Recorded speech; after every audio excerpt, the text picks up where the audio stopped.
Baik, kita akan beranjak pada bagian yang kedua, masih tentang tentang visual and auditory recognition. Pada bagian kedua ini, kembali silakan ambil catatan Anda. Anda harus menemukan 4 keyword ini. Yang pertama adalah top-down processing, word superiority effect, change blindness, inattentional blindness. Apakah 4 kata tersebut? Mari kita bahas materi selanjutnya.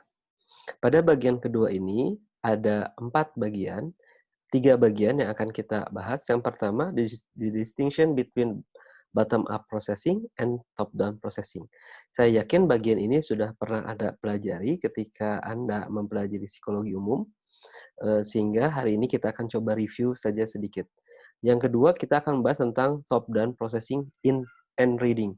Jadi bagaimana proses top-down itu terjadi dalam reading. Karena mungkin beberapa orang berprasangka bahwa reading adalah proses bottom-up. Yang ketiga adalah in-depth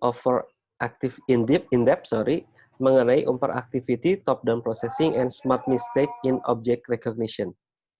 Mari kita mulai dengan bagian pertama, top-down and bottom-up. Mari, menurut Anda, ketika Anda mencoba mencari pakaian berwarna merah di lemari, apakah hal tersebut merupakan proses top-down atau bottom-up?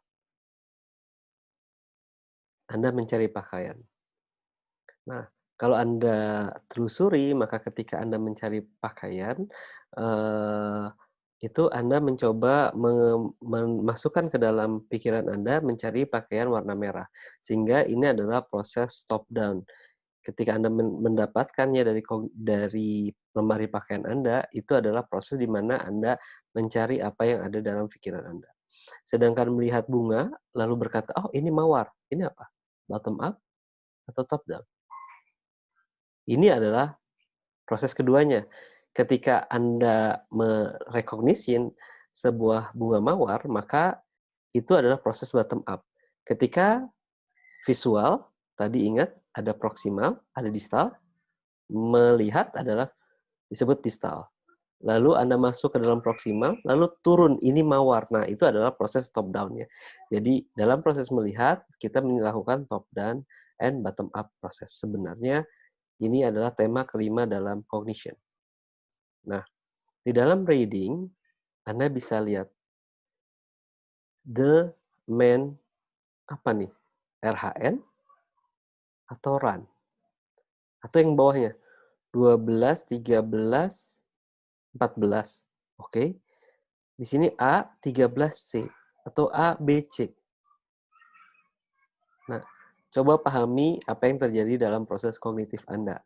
Ketika Anda melihat kata yang pertama, the, man, kata yang kedua, run. Di tengah-tengah Anda bisa melihat bahwa di dalam pikiran Anda memaksa bahwa kata yang pertama ini kita baca sebagai H, bukan A, bukan TAE, bukan juga U, tapi H. Sedangkan bagian kedua, dengan objek yang sama, Anda mempersepsi bahwa ini A, bukan H. Yang ketiga, Anda kembali menyebutkan ini A, bukan H, padahal bentuk yang sama. Begitu juga terjadi ketika Anda melihat 12, 13, 14, lalu A, Anda pasti berubah ini jadi B dan C. Nah, proses ini disebut dengan top-down processing and reading. Top-down processing, seperti yang Anda lihat kemarin, dibahas bahwa top-down adalah proses yang sangat aktif di dalam pikiran kita. Kita, untuk melihat sesuatu, maka top-down, informasi yang diberikan ketika mempersepsi, itu adalah proses yang sangat aktif.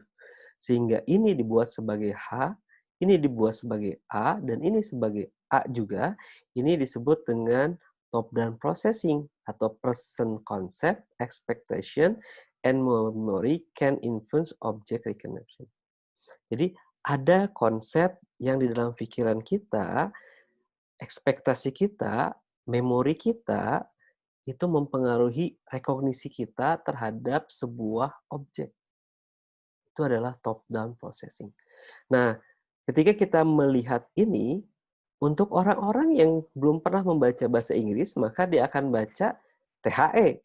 Seperti anak saya misalnya 5 tahun akan baca ini THE, bukan the. Dan ini akan MHN, bukan A. Karena pengetahuan mereka tentang hal ini tidak dipengaruhi oleh memori atau ekspektasi. Nah, ketika memori dan ekspektasi itu muncul, maka itu top down proses. Sehingga mengapa kita suka berbeda pendapat? Karena ada proses top down, di mana top down ini mempengaruhi object recognition kita. Apa sih bedanya top down dan bottom up processing atau top down processing? Bedanya ketika bottom up processing menekankan bahwa karakter stimulus penting saat mengenali sebuah objek. Karakteristik stimulus penting dalam mengenal sebuah objek. Saat stimulus masuk ke sensori, reseptor, dan sensasi, ini adalah proses bottom up.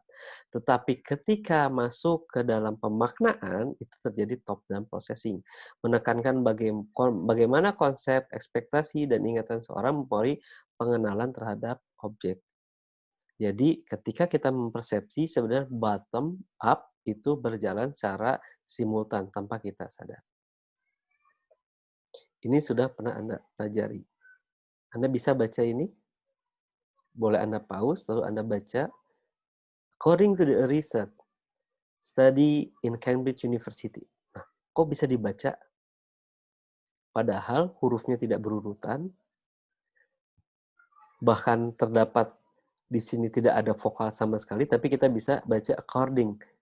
Mengapa seperti itu? Beda kembali kalau kita belum pernah belajar bahasa Inggris. Ini akan sulit untuk membacanya. Tapi karena kita punya ekspektasi, kita punya memori tentang hal-hal ini, maka kita sangat mudah untuk mengenal. Kita masih bisa untuk membaca sebuah kalimat, bahkan jika huruf tengah dalam satu kata telah disusun ulang. Bahkan ketika Anda baca ini, apa ya? Alter, tapi kita bisa baca itu letter. By itself, misalnya. Nah, ini disebut dengan word superiority effect. Kita dapat mengidentifikasi satu huruf lebih akurat dan lebih cepat ketika muncul pada kata yang bermakna daripada ketika muncul sendirian. Nah, itu jadi ketika ini dalam sebuah kalimat muncul bersamaan, maka ini kita bisa melihat ini pasti Cambridge University nih. Beda kalau kita hanya memunculkan kata-kata ini aja, word misalnya, tapi karena letter in word, maka kita akan mudah untuk menyatakan bahwa itu word. Seperti itu. Ini sangat mudah kita menyatakan bahwa ini order, bukan yang lain. Bukan ored, bisa seperti itu. Tidak juga sih, tidak seperti itu. Nah, karena kita terangkai. Tidak ada rangkaian huruf yang tidak terkait dengannya. Tapi ketika itu merangkai, ada rangkaiannya, maka word superiority effect itu memudahkan kita untuk memaknai sebuah kata. Jadi, ini apa? Patni. Kita nggak bisa melihat hanya satu kata ini. Patni akan disusul apa ya? Satu huruf hilang misalnya. Ini seorang atau seorang. Nah, tapi ketika ini kita bisa dengan cepat seorang petani menanam padi. Misalnya seperti itu. Nah, itu disebut dengan word superiority effect. Nah, mari kita in-depth. In-depth dalam proses perception ada yang disebut dengan overactivity top-down processing, smart mistake in object recognition. Artinya ada overaktif, ada terlalu berperan terlalu aktif nih si top-down processing ini. Sehingga muncul dua hal. Yang pertama adalah change blindness, yang kedua adalah inattentional blindness. Apa sih change blindness? Kita gagal mendeteksi perubahan pada objek atau kejadian. Ada perubahan, tapi kita nggak sadar. Pernah mengalami itu? Misalnya, ketika Anda sering membeli suatu barang, lalu sebenarnya di barang tersebut gambar mereknya sudah berubah, tapi Anda tidak sadar. Atau dalam sebuah studi eksperimental di mana ada orang yang pedagang, lalu pedagang itu saya sebagai customer dijadikan eksperimen, si pedagang itu berubah, tapi warna bajunya sama.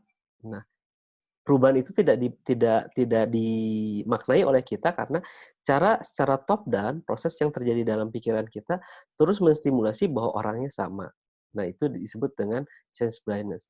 Sedangkan inattentional blindness adalah ketika kita memperhatikan sesuatu dan kita gagal menyadari objek-objek yang tak terduga yang tiba-tiba muncul, tapi benar-benar terlihat sebenarnya. Sebenarnya objek itu berubah.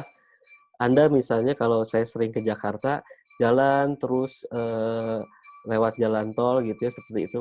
Kita nggak sadar bahwa toko-toko atau gedung-gedung baru ada, sampai ada orang bilang, "Kok sekarang ada ini ya?" Nah, itu inattentional blindness, itu. Atau Anda lagi ngobrol sama teman-teman, tiba-tiba sebenarnya udah ada teman datang, tapi kita nggak sadar sampai dia bilang, "Boleh nggak saya nanya?" Nah, itu disebut dengan inattentional blindness. Nah, tugas untuk bagian ini, silakan Anda tonton 2 video YouTube ini, Anda tentukan yang mana chance blindness, yang mana inattentional blindness. Lalu, coba jelaskan, mengapa kedua hal tersebut terjadi? Anda bisa lihat buku di dalam Matlin untuk menjelaskan hal tersebut. Balik lagi ke materi ini, ada 4 hal yang harusnya sudah Anda pelajari. Yang pertama adalah top down processing, 2 word superiority effect, change blindness, inattentional blindness.